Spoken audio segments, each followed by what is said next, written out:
Oops, ayan. Hindi nalalaglag kasi ang gagamitin natin ngayon ay ang ating boiled icing. Tinatanong kasi sa akin ng anak ko, ano daw ba yung steep na and okay na, paano malalaman? Kaya tinaob ko yan sa harapan niya. So medyo natakot siya baka daw matapon. Sabi ko, anak, hindi yan matatapon basta okay yung pagkakagawa mo ng boiled icing. Hello mga kabikada, gagawa tayo ng another team.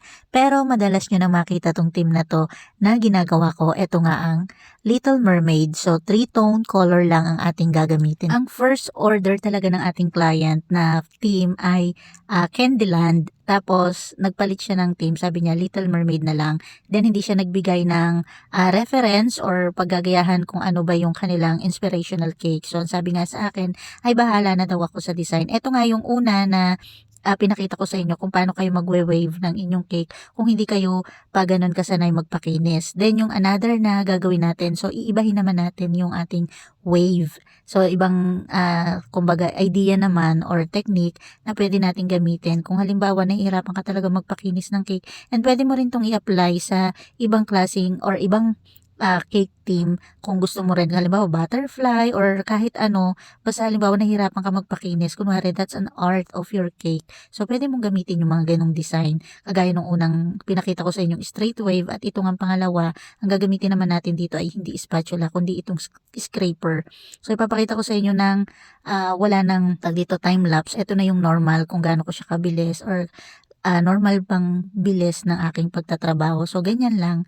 So, iikot mo lang yung iyong lazy Susan, then dire-diretso ka lang ng scrape pataas. Pwede din namang pababa, depende sa'yo. So, ayan, may another kind of wave or design na tayong nabuo. Kaya hindi na problema kung hindi ka makapagpakinis ng iyong cake, ay pwede ka namang gumamit ng another design. Gamit lang ang iyong spatula, scraper, stick, or anuman yung iyong gamit na gagamitin dyan para makabuo ka ng isang design or art. Sana pag sa mukha naman, kung hindi ka man makinis at merong wave-wave yung mukha mo, alam nyo na, yung mga tumutubo sa mukha natin, kagaya ng mga tigyawat o ano man yung mga anik-anik na tumutubo sa mukha natin at nagkaka-wrinkles na pag umiidad, syempre, daanin na lang natin sa hila-hilamos yan. Hindi natin may scrape or may spatula yung mukha natin. Sabi ko, wish ko lang naman, kung pwede lang sa mukha na kahit hindi ka makinis, ay sasabihin sa yung that's an art. O siya, ibalik tayo dito sa cake. Ayan nga, nilagay ko na yung mga topper.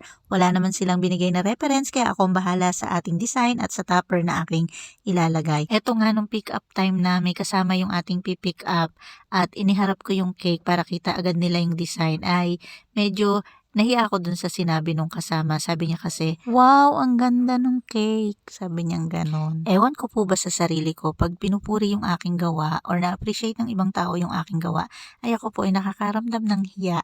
So, hindi kagaya ng, halimbawa, taas noo ka na, syempre, gawa ko yan. Yung tipong ganon.